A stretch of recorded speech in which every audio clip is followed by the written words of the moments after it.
Hey guys, welcome back to another video over here on the Chinese Zodiac and horoscopes. Today we're going to be doing a reading for all you guys born in the year of the horse. So let's give these a shuffle up, let's mix them around, and let's see how things are doing for you guys. I hope it's alright. Let's see what the cards say, shall we? We'll just shuffle these around, mix them up a little bit, and we will stop in a moment. Not too quickly, not too quickly. Let's get a good feel of them. And let's stop them there, I think. And we'll take that one from the bottom, that one from the middle, that one from the top. What have we got? Okay, so we've got a white, black, white. Two whites, always a good start, but as I always say, white isn't always all right, black isn't always an attack. All depends on the compatibility as we flick the cards, but it is always nice to see that we've got a couple of positives over more negatives, isn't it? I think that gives us a little bit more of a confidence boost that things are going to be okay. But we're going to start with a catalyst card. So things are changing, things are moving in a very slow direction. I think there is some kind of shift in things that you've kind of been wanting, something you've needed, something that you've been looking forward to, and now that's slowly starting to become apparent. It's slowly starting to manifest itself. The pig and the horse, they're only moderately compatible, however, so this change may not be something that you're overly going to be excited about, but it is definitely a change that is going to bring some kind of movement. And you like movement because you don't like sitting still, you don't like doing nothing. So this is going to bring some stuff in, and this is a catalyst card. And that catalyst card is a very slow moving one. You'll have time to prepare for this, especially as a horse person. You're very quick, you're very kind of proactive, very resourceful. This change is not going to knock you off your feet anytime soon. In fact, you probably already know it's coming. In fact, it's probably a change or something that you know about because you're the one that's instigating it, or someone has told you already that this change is going to happen. Potentially, this is, like I say, something that you've been looking forward to. It's something that you've been wanting to happen. And now it's slowly starting to manifest. It's slowly starting to come into your reality. But as they say, be careful what you wish for. You need to be careful what you wish for. Change happens. It's inevitable. And we can choose to embrace it, and we can choose to evolve and adapt and, become a part of it, or we can resist it and we can push against it. We are also not the only people involved. So although you may be free flowing or kind of holding back the river, either one, it doesn't mean everybody else that is in play is doing the same. So just be aware that you have to be sure those team players of yours are trying to help you win and not trying to help you, well, not trying to help you at all. We've got the worst card that you could possibly get, really, in some respects. And I don't like saying that, but it is, because the worst card that you could possibly get is the Black Rat. And there it is, the Black Rat has come into play. That rat is your conflict card. It is a direct conflict. There's no escaping it, and it's going to happen. So conflict is here.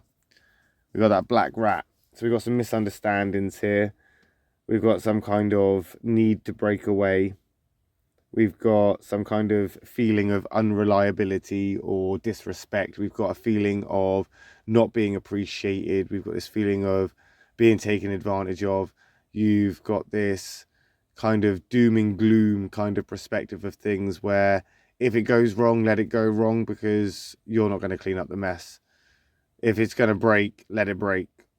You're done. You're kind of like, you're done here. But this isn't a sort of permanent thing. This is just a temporary little glitch. It's a glitch because as you jump through the change, I think it's the change that is encouraging you in some ways to burn bridges. It's trying to get you to move forward in a productive way. It's getting you to look at things from that perspective of third person looking in it. What do you think the advice would be if somebody was to give you advice in this situation? Or what advice would you give somebody in this situation? And would you take that advice now that you know that's the advice that you would give? I mean, you're a very industrious person. As I say, you're very resourceful. You're a very persistent person, but you're also a very independent person.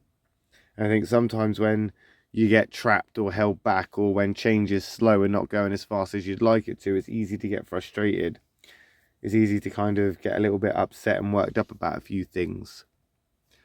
But in reality, there's no point trying to, fix what isn't broken, and there's no point crying over spilt milk. And I think that's where you've got to, isn't it? You're kind of just like, well, if it breaks, it breaks, or if it's going to go wrong, let it go wrong. You're not gonna try too hard, or at least you feel you can't feel like you can put in 100% effort or all of your kind of focus on it. I wonder why that is. Maybe it's got something to do with your belief in it, your own lack of confidence. Maybe the change is just taking you by surprise, more so than you thought it would, and you weren't as prepared as you thought you were. Maybe you've got some unresolved arguments that you're still looking for resolution, or maybe there are problems that you're still looking for solutions. We got that dog to come in and save the day though, and that's a bloody good card for you guys, because that dog is in your affinity triangle. In fact, if you're going to have a black rat, having that white dog there, it balances it out. So we were being protected here. We got that protection card. This kind of top trumps that now. So this catalyst is going to be something that is going to be, I want to say, productive and fruitful for you. I think it's going to complement you. I think it's going to be up and down, but you're going to have that overall sense of accomplishment, achievement, and just be proud that you stuck to it, stuck by it. I think a lot of this is kind of things that you need to see to believe as well. Like, you're not going to be able to appreciate what you've got and where you are until you actually get to a point where it's evident and it's right in front of you, and you can say, okay, yep, now I know where I'm at. Because if you're not looking in the sense of that could be a problem, I need to fix it. You're looking at, I know that there's these problems, and that's what I'm going to fix. The idea of there being other problems or other things, it's like when I was saying earlier, if there's people involved, if you're overlooking them, then there's going to be consequences of that. You can't overlook the other people involved. You can't overlook certain circumstances. You can't overlook things that could potentially be vital in this little storyline. Potentially they're very vital plot parts, not pot plants, plot parts. They could be very vital plot parts that this catalyst is setting up for you, because that's what this catalyst does. It creates shifts and changes, and it pushes things in certain directions, and it makes things happen beyond our control. And I think it's that kind of illusion that you're not in control, or that kind of illusion that you could potentially lose everything if you're not holding on to stuff. That's what's putting you in this kind of frustrated time, this frustrated little bubble that you're in. But that bubble will pop, and you're going to come into the time of the dog. That dog is also a communication card. So we're looking at the need here for you to start communicating and to voice these concerns that you have, these issues that you may have. And this communication definitely is required if you are part of a team. And you shouldn't be afraid to voice yourself either. You shouldn't be afraid to talk to those around you, because if those people are close to you, important to you, then they're going to want to know what's going on, especially if these changes mean they could be affected by it. And if those changes affect everybody involved, I think you have an obligation to, just consider them. Just consider the people that are involved, I think, is the overall message here. Because things are changing, and how you react to that is going to affect others. So we'll see how you get on with that, won't we, next week when we come back and do another reading for the horse. We'll be back this evening, later on, to do a reading for you guys born in the year of the sheep. If I don't see you then, I will see you next week. Thank you for watching, guys. Love and peace.